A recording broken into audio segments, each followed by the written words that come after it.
What's up, guys? Salute! Just hours, and I do mean literally hours before the Elimination Chamber PLE. We're for BC and many of you guys. This will hit the airwaves at 5 o'clock in the morning, 5 a.m. EST. And I ain't talking Bianca Belair, Eastern Standard, New York City time, 5 a.m. And for others, it's either really early for us, or for others, it's really late. So you just gotta stay up, I guess. And at that point, I wonder if you're just gonna pull an all-nighter, right? Like if it hits the airwaves at 12, 1, or 2, and it goes till 5 or 6, can you even go to bed at 5 or 6? Can you guys do that? Some people can't do that. If the sun is coming up, you can't go back to bed. Other people, they rest their head and they're out 4 minutes later. I don't know. Everybody's different, but maybe some people will just pull the all-nighter. Won't be sleeping till about Saturday night. I don't know, man. WWE put up a graphic of all the times, depending on where you are in the world. And there was like 12 different times. I didn't even know there were that many time zones. Parts of the world. It was like 12 different times. I'm like, this is a mess. But for BC, it's 5 a.m. No matter where or when it is for you guys, I will be live for that entire event. So 5 a.m., we will be live on the channel. I'd love to have you guys stop by, even if just for a moment. Smash the up, say what's up to BC, so I can say what's up back. But I would love to have you guys live at any point tomorrow. We will do a live good, the bad, and the ugly review. So that is a live. Well, it'll be interesting. That's for damn sure. 5 a.m. doing a good, the bad, and the ugly review. But BC is usually up around that time anyway, clanging and banging in the gym. And about 3 or 4 coffees deep. So I'll be rocking. There should be no excuse as to why that live stream isn't up and rocking by 5 a.m. I shouldn't even be late. Hopefully we'll be a few minutes early. So programming note. Early tomorrow morning, or whenever it is for you guys, when that event goes live, stop by the channel, say what's up. I'll be live as well with the review. Watch along, review, reaction, all that good stuff. Now, because they're in Australia, this week's SmackDown is taped. It was taped last Friday night, Salt Lake City, Utah. So it'll be interesting to see if The Rock and Roman Reigns are involved in a lot of backstage segments, because that's not in these spoilers. But because they were on the show last week, it's very realistic that they would be involved somehow backstage. I mean, The Rock cut a 90-second promo for WWE.com after last week's SmackDown went off the airwaves. That's where he came up with the Cody's little girlfriend, talking about Seth Rollins. That made major headlines. Hilarious. But there's a chance that they could be on the show. I just don't believe in the ring. I'm not seeing any spoiler that has them involved. But it was taped from last week. I do have the spoilers. Because of that, there's no use waiting till tonight to talk about this show. We're going to discuss the spoilers now. Now, if you want, you can hold off, check out on the video now, watch SmackDown later, and then afterwards check out the channel and listen to BC's thoughts on the show. Totally fine. Or you can use this upload, these spoilers, to determine if you even want to watch the show, which I know a lot of you guys do. But there's no use to wait, especially when we're all up early with the live stream tomorrow morning, 5 a.m., There's no use to put this up at 10, 11, or even midnight. So we're going to go over the spoilers, guys. And there's a lot to talk about because I don't understand this card that they put together tonight. I don't. I understand you're very close to Australia's Elimination Chamber, so you're just throwing out some matches and hoping that it sticks. But these are matches that are nonsensical. You could really build this up, and these matches could mean something in the future. To throw out there, out of nowhere, Authors of Pain versus Street Profits, when you have a pretty good story/feud brewing, right? At least the beginnings of what could be really special. Don't just have the tag match now. Authors of Pain just had a jobber match last week. Last week or 2 weeks ago, whichever it was a straight jobber match. Now, here we are a week later, and they're right in there with the Street Profits, who they're feuding with. A feud should not be just facing each other every week. So I question why the Street Profits are taking on Authors of Pain already, and why a team is simplistically actually losing straight up. We'll talk about it in the spoilers. Another match that boggles me, Tiffany Stratton, Tiffy time. You guys know I am a huge advocate, supporter, and fan of Tiffany Stratton. She's just becoming one of my favorites in the industry already. Love Tiffany Stratton. But you guys know how much respect I have for Liv Morgan. Putting them in the ring together right now just because they're going to be 2 of 6 individuals in the chamber makes zero sense. It ain't going to help Tiffany. It's not going to help Liv Morgan. But on top of that, creatively, if you have a creative bone in your body, you would know that Liv Morgan versus Tiffany Stratton is a match you're going to want in the future with a multi-month build and a badass payoff. So to throw them out there in Tiffany's second main roster match, and to have Liv Morgan, I don't want to give it away yet, man. I don't want to spoil the spoilers. We'll go over it when we go over the spoilers, but I don't like the match happening out of the blue, and on top of that, I don't like the finish. Not that Tiffany should be losing, but Liv Morgan surely should not be losing either. One of those nights, man. Drew McIntyre and LA Knight, neither dude can lose. Thankfully, in that matchup, neither man did. So we'll go over all the spoilers. There's a lot to talk about. I'm going to use the rest of this cold open teaser time, though, to go over the press conference because they are in Australia. They had a press conference late last night. A lot of you guys may have missed it. Most of you guys may not have even known about it. It went live on the Peacock streaming service or WWE.com or YouTube platform channels. It went live at around 11 p.m., even midnight for a lot of individuals. So a lot of you guys, again, either missed it or didn't know about it. BC was able to catch it in its entirety. So I'm going to give you my candid, amplified, full, honest thoughts on this press conference. It was off the rails. Not a lot of thought was put into it, and that was pretty obvious. So this press conference starts with, and I don't know where the press was, by the way. This was just in front of hundreds, maybe thousands of Australians, Perthonians, whatever. It was in front of just like a crowd of fans. So I'm not sure where maybe there was press. The fans had cameras. Maybe that makes them press. I don't know.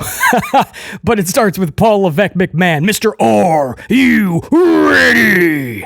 Right, he likes to start every event like that.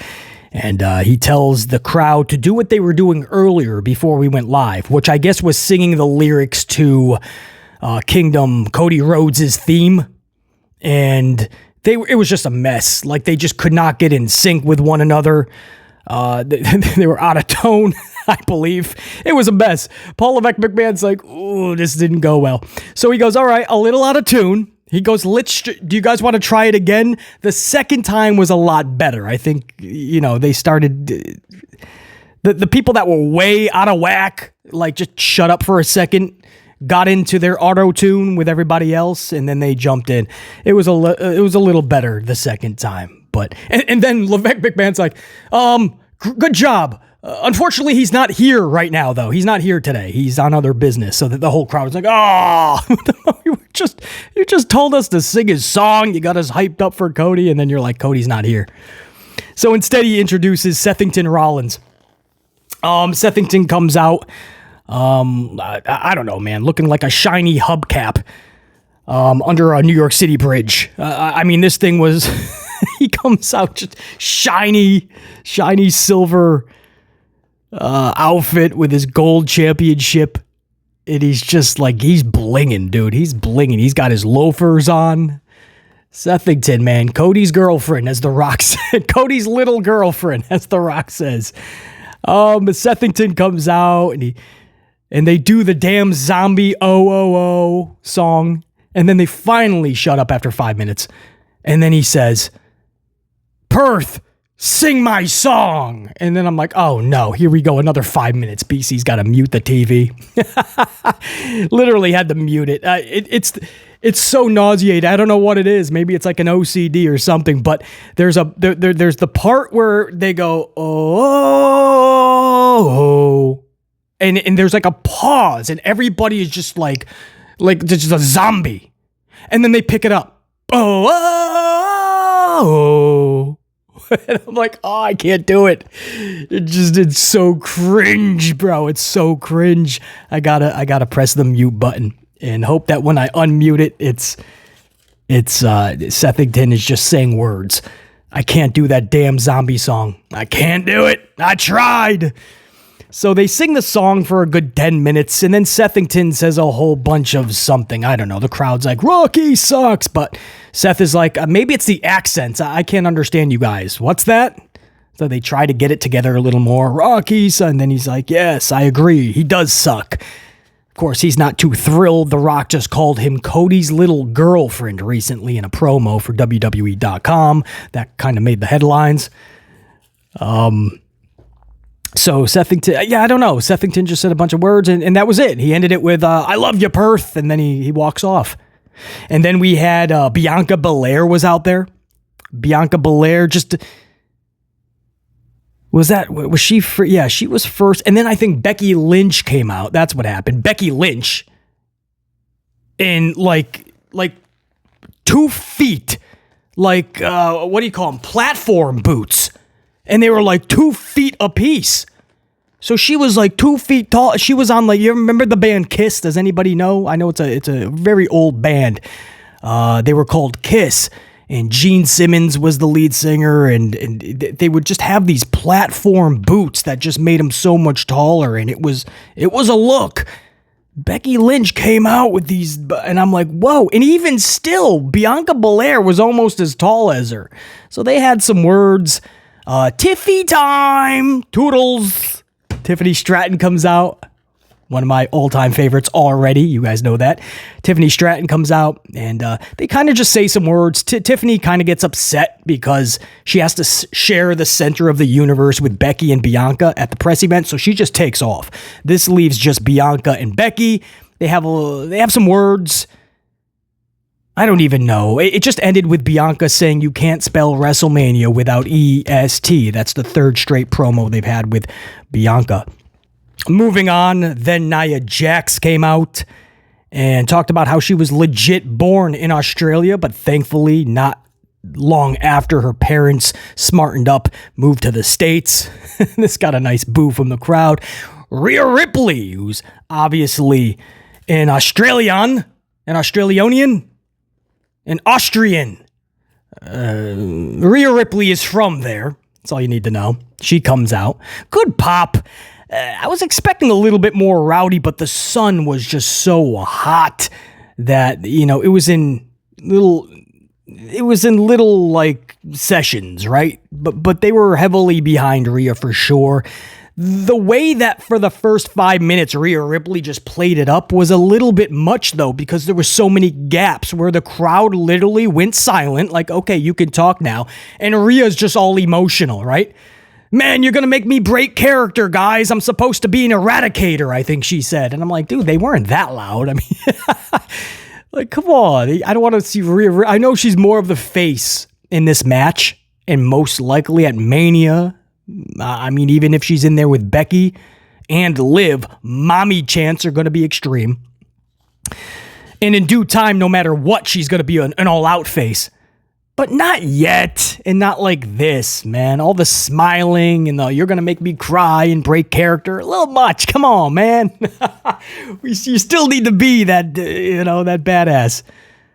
But it was just awkward because at times where the crowd would go silent and go like, all right, move it on. It's hot. What do you got to say? She would just keep on stringing along this homecoming. Even Nia Jax was like back behind her, like looking at her watch. Rhea actually picked up on it on the 4th time she did it. And she's like, yeah, keep looking at your watch. I'll go at my pace. But it really did run over, guys. I'll talk about that at the end of the press conference when you actually see Paul Levesque McMahon like peeking out from the curtain like, go, go. That was valuable time that was needed. Anyway, it ends strangely, man. Rhea Ripley. Oh, that's right. There was a Logan Paul, Randy Orton, Kevin Owens segment as well. I'll get to that in a second. But one of the Prime energy drinks was out there. Of course, that's Logan Paul's energy drinks. And then one of them was out there, and she started drinking it. That got a boo from the crowd because they knew that was Logan Paul's. So Rhea Ripley's like, yeah, I know, it doesn't taste good either. But she goes face-to-face with Nia, and she says, if you want to go now, I can easily give you a Riptide. And she starts dousing Nia with the Prime Energy drink. Like, get it? Riptide, liquid, like it's water, I guess was the crowd. It didn't land with the crowd. It was rough for the audience at home, I know, because even BC was like, ooh, that was not. Rhea Ripley is a badass. And that's how that, not even a smack across the mug, not a shove. It was, I'm going to douse you with this Prime Energy drink. You just received a Riptide. This is a woman who got squashed literally by Nia Jax. You would think she is fuming, right? I don't care if you're home or 8 billion miles away from home. Ain't no smile. You want to get to Nia Jax and smack the yellow off her teeth, the taste out the mouth. But instead, she's smiling and she's giggling. She's like, I'm going to give you a Riptide. And she douses her with the Prime drink. And she's giggling, guys. As Nia backs up, I think HHH maybe, and some people kind of backed up Nia. And Rhea's just like giggling. The crowd's like, is that it?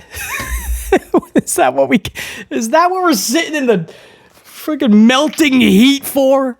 That was the Riptide.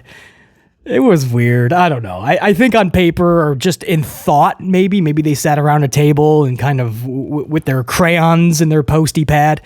Maybe this sounded better. But maybe it was so hot, maybe everybody was just kind of off their game too.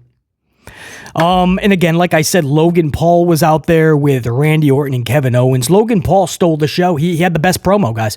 He literally was really ripping into Perth, Australia. Like, this is the middle of nowhere. He's like, why didn't we do this in Sydney?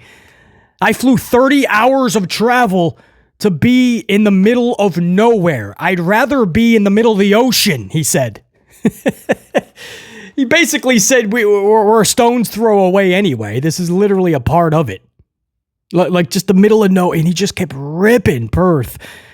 And he looked at Randy and Kevin. He said, I'm the youngest person in this match by basically a decade. And I didn't really think about that. But if you think of Owens' age, Orton, LA Knight, Drew B. McIntyre. Yeah, Logan Paul, man, he's got him by years. And he's the one with the gold, too, going into this match. Talked about how he was the only champion going into this match as well. Just a very good promo, and that's Logan Paul being Logan Paul. I mean, he's picking up this wrestling thing so quickly and at such a rapid pace that I also hope that he is slowing it down, though, and getting those little intricacies as well, because the littlest details sometimes are the biggest to come by. You really have to pick up those little things because they mean everything in the long run. Best way to put it. So, but man, yet again, he goes to this press conference and he rocked it out. There was some shoving, I believe, right? Kevin Owens and Logan Paul kind of shoved each other. Randy Orton tried to get in the middle of it. HHH and some others broke it up, and that's where we stood. Other than that, that was it, guys. And then we ended the press conference in the weirdest of ways. I don't even understand this. This is an Australian thing more than anything. Happens around the world in different sectors, but it's biggest in Australia. And let me get a swig of coffee, because if you never saw this, you're not going to believe it. Salute. Thank you to the fine folks at Dunkin', man. That is an extra. A shoey. And if I'm saying it wrong, I don't even care. Shooby, Shoonie, I don't even care. But I believe it's a shoey. And Grayson Waller and Rhea Ripley end the press conference. Paul Levesque McMahon is screaming at him. Like the camera accidentally picked up Levesque. If you guys saw the end of it, Levesque McMahon is peeking out through the curtain yelling. And the camera was right on. He didn't even know it. It was on Grayson and Rhea, but you could see Paul Levesque McMahon. And he's screaming in the background, time, shooey. It was hilarious. And then he realizes the camera's on, he ducks back. But they were just short on time. And so Rhea Ripley and Grayson Waller pull out some beers. They take off their shoes. Now, I've never even heard of this. This is disgusting in every which way. I can't even fathom what this does other than ruin your shoes and put some extra bacteria in you. But they took their shoes off. Thankfully, these are individuals with money. They're probably newer shoes, thankfully. They take the beer, and instead of just drinking it, they put it in their shoe, and they drink it from their shoe. Now, upon further looking into it, some of the reasons why is good fortune. So it can bring good fortune, I guess. It's a sign of, I don't know if it was respect or something, a sign of like gratitude or something, or togetherness. So I guess there's like supposed meanings behind it. So hey, rituals are rituals, that's cool. I've never heard of anything like that. And we've done some stupid things growing up, right? I mean, we've put beers through many things and been at the other end of like these, whether long tubes or upside down on a keg or things like that. We've done it. I've never heard of taking off your shoe and putting a beer in it and then drinking it when you just could have drank from the beer and hope for good luck afterwards. That is gross. You know how much bacteria, maybe it's the OCD in BC, right? It's possible. But that is good. Do you know what goes, your foot is in that shoe nonstop. It's not the cleanest thing, bro. And even if you got new shoes, is that where you want to be drinking from? On top of that, didn't you just ruin your shoes? Especially if they're new. Because you're not getting that beer smell out. You can throw your shoes in the washing machine. You could put a whole package of Clorox wipe, which only gets 99.99% of the whatever out of it, by the way. So you still got that 0.00001%. That's not coming out. It doesn't matter how you wash the shoe. That is a beer shoe now. That is gross. Now Rhea and Grayson are probably hobbling back to the back and they gotta like borrow shoes from somebody, go to the local mall or whatever, pick up a new pair of because you can't hobble around with a beer-soaked shoe. What's the point? I understand. BC, it's tradition, man. You don't understand, BC, it's tradition. You guys aren't walking around New York putting beers in shoes. I get it, but it's tradition, BC. I get it. I don't understand how that could be partaken in. I mean, I gotta tell you, man, if I'm in Australia, I'll even buy the rounds, right? I'll be the most respectful, saluting everybody. I'll buy the rounds. Cool. I'm not taking my shoe off and putting a beer in there. You guys want togetherness? Big fucking man hugs. Cool. I can do that, right? You guys want respect? Buying the rounds. Cool. I'm not taking my shoe off and putting a beer in it, man. I want both shoes. I bought them for a reason. I want both of them to be dry. I don't want to ruin them with alcohol. And I'm not gonna drink extra bacteria if I don't need to. So odd. I was grossed out for about 46 minutes afterwards. Talking about it now, I'm re-grossed out. What the shit? And upon research, it's a thing. Like it's just a thing you do. Wow. I don't know. That's wild, bro. I don't know, man. I don't know. Very odd. Stegmeister. I know these are, it's your neck of the woods. Stegmeister, let me know if that's just the thing and people just don't think twice about it. It's just a natural thing and you just do it. Maybe that's just the case. I don't know. It's pretty fucking gross. That's how the press conference ended, guys. I'm not even joking. Rhea and Grayson drinking a beer out of their shoes. And Triple H yelling, time, come on! It was hilarious. Press conference goes off the air just past midnight EST. Salute, guys. We're going to get into the SmackDown, or almost said ratings and report. That makes no sense. SmackDown ratings. We're going to get into the SmackDown spoilers because this was taped last week. And hours before the show, we're going to talk about it right now. So if you don't want to hear it, check out now, watch the show, come back later, and hear what BC has to say about it. Let me get a big swig. We'll talk all things SmackDown for tonight.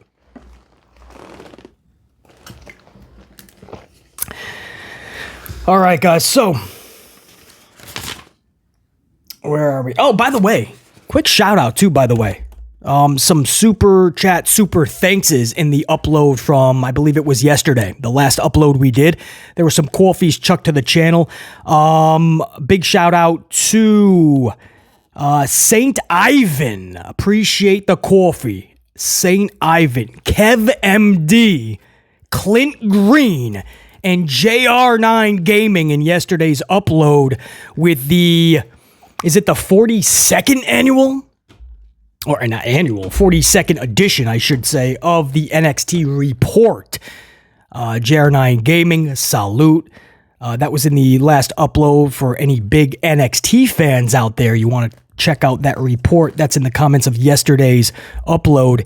NXT, if you guys are wondering, they pulled, I believe, 616,000 in viewership. They went down several thousand viewers from last week. So, unfortunately, that was a taped show, though, I believe.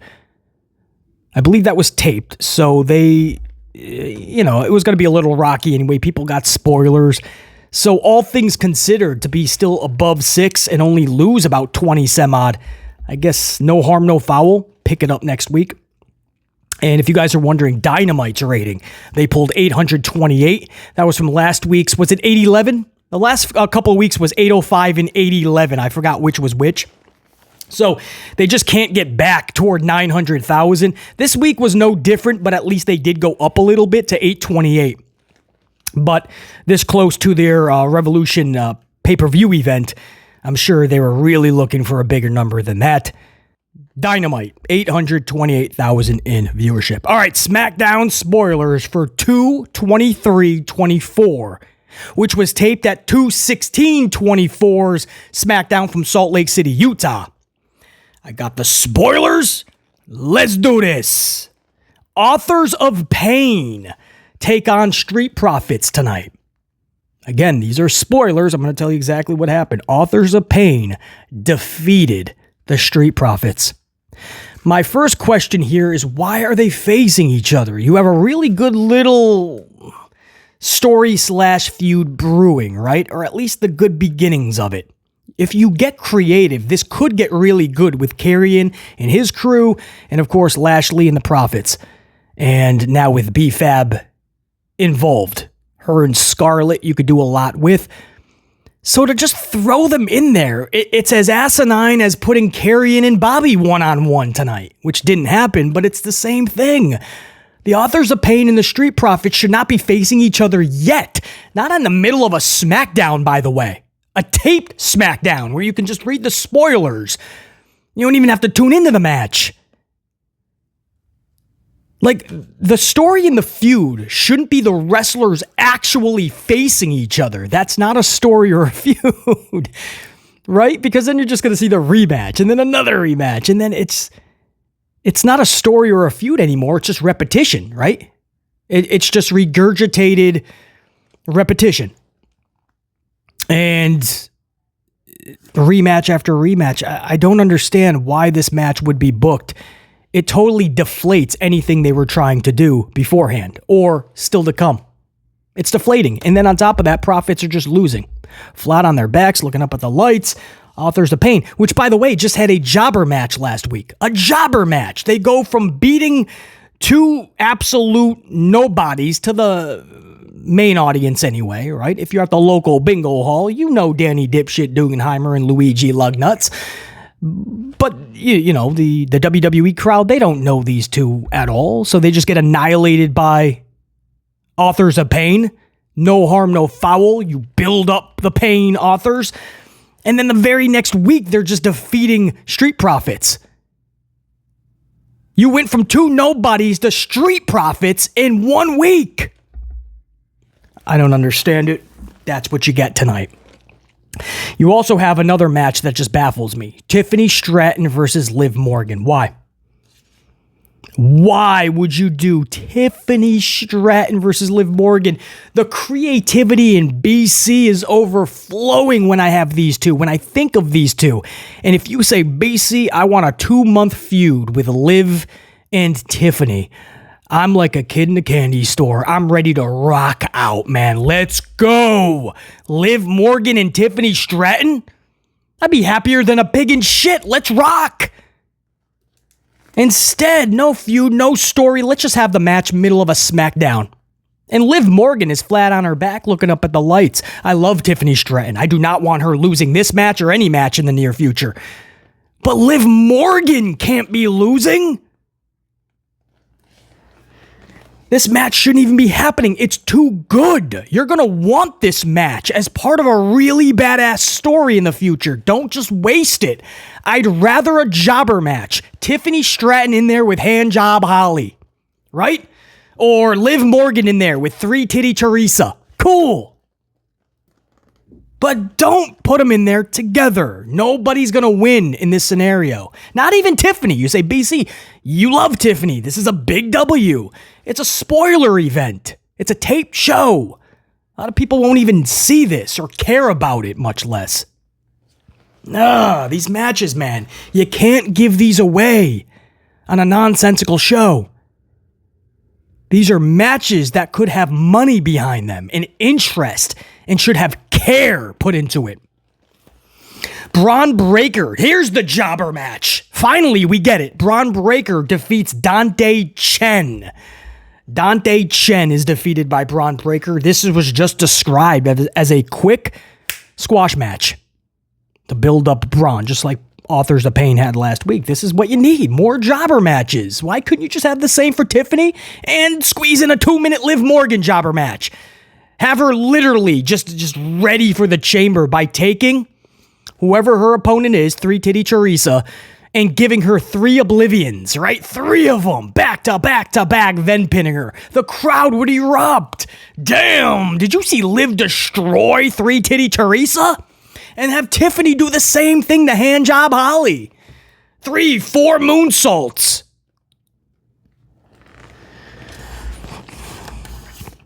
Bron Breakker defeats Dante Chen. Straight up squash jobber match. Bate and Dunn defeat Dom, and Donuts. So the Micro Machines, Tyler Bate and Petey Dunn defeat Judgment Day's Dom and Donuts. I guess we can call their team Dirty Dom, JD McDonuts. Dirty Donuts. How's that? Yeah, that's all right. I don't need to trademark it or anything. WWE, you can make the money on that. Dirty Donuts. Not to be confused with the almighty Dunkin' Donuts. Dominic and McDonuts. Dirty Donuts. I like it. That's going to stick. That's on a t-shirt. Bate and Dunn defeat Dirty Donuts. And of course, this is just to show you that they're one step closer to beating the other 2 Judgment Day members. I don't expect at all, nor should they be, beating Judgment Day for those tag titles. We're this close before WrestleMania. Heels have the titles, which the heels should be dropping them at Mania. They've had them for this long. They cannot drop them in Australia, man. This close. And then Dunn and what's his name? What's the other little dude's name? Dunn and Tyler Bate. They go to Mania in a month. To take on who? Are you going to do a rematch? Play some hot potato with the titles? And then Drew McIntyre takes on LA Knight in the main event. This was a battle to a no contest. Nobody win. That's the plus. Drew cannot lose this, and LA Knight cannot lose this match. So neither of them lost. That's a good thing. No contest. KO and LP, Logan Paul, they were on commentary. They started brawling. They get on each other's nerves. So Logan and KO start brawling. This brings into the fray Drew Mac and LA. And before you know it, Lashley comes out and Randy Orton comes out. And this was not Lashley's only battle, by the way. The way that I read it is after the Karrion Kross, no, what was it? Street Profits versus Authors of Pain. Lashley and Karrion did battle afterwards. So this was actually the second brawl for Bobby Lashley. So Lashley comes out, Randy Orton comes out, and I guess the show ends with like all 6 dudes brawling. And the way that BC came across the spoilers is that Randy Orton was the last man standing. So take that for what it is. I don't know if that's going to make the air. Sometimes it goes off the air with the brawl, and then just the house themselves, right? The live audience, they get to see Randy Orton clear house. So I'm not sure how they're going to end the actual show, but the way that it was in print was that Randy Orton was the last man standing tall. Usually that means you're not going to win the match, which Seth Rollins did say he hopes it is Randy Orton. He would like to take him on again. They already faced each other at WrestleMania in the past. Seth Rollins versus Orton, one of the best RKOs you'll ever see, right? Rollins goes for the stomp. Orton ricochets him off his back. He goes up about 1,657 feet in the air, and when he comes down, straight into an RKO. 1, 2, 3, Randy Orton wins. Badass finish. I don't know if we need to see that match again, though. But that's what Sethington would like. But Randy Orton standing tall would tell me that that wouldn't be the case. I would love to see LA Knight win the chamber. LA Knight, because Seth is taking time off anyway with all the injuries that are adding up. LA Knight with that title, not the Logan Paul mid-card title, but with that title. If you're not going to do Punk, let's really see what LA Knight has. Let's put that rocket back on him. I don't think it was ever on him to begin with. And I feel like he's losing traction. I feel like the company is not putting that stock into him. LA Knight, this could be huge. If they don't have Roman go for Hulk Hogan's record, and let's just say that The Rock costs Roman, Cody hoists up that championship. Well, Cody is Raw, so he could go there with that title, little flip-flop. LA Knight takes Seth's, and that's over on the Blue brand, so that would solve itself. Anyway, guys, that's how the show ends. So again, Tiffany over Liv Morgan, Braun Breaker in a squash match victory. Bate and Dunn defeat Dirty Donuts. Authors of Pain defeat the Street Profits. And Drew Mack and LA Knight fight to a no contest with a lot of brawling on the show. And this will take us into Perth, Australia's Elimination Chamber, 5 o'clock in the morning for a lot of us. That's it. That's what I got for you guys, man. I'm not going to keep you here another damn second. Do what you got to do. Get some sleep, right? Go to bed early. I don't know. But take a little cat nap. But be ready to rock out. If a lot of you guys are going to catch it later on Saturday, right? You're just like, I'm not even going to get up. I know I'm going to sleep through my alarm anyway. I'll catch it on demand, replay status. If that's what you're going to do, still stop by the channel afterwards then, check out the review, see what we had to say about it live. And together we're going to find out if this was a good, bad, or even an ugly PLE PPV. It's going to be interesting, man. It's only 4 announced matches, but they did announce also a kickoff show match. Kari and Asuka versus Candice LeRae, Indy Hartwell. And don't be shocked, too, because Shayna Baszler and Austin Theory are in Australia. We do believe that Shayna could play a role somehow in the chamber match. And on the flip side, we believe Austin Theory will be a part of the Grayson Waller effect, which is going to have the guests Sethington and Cody.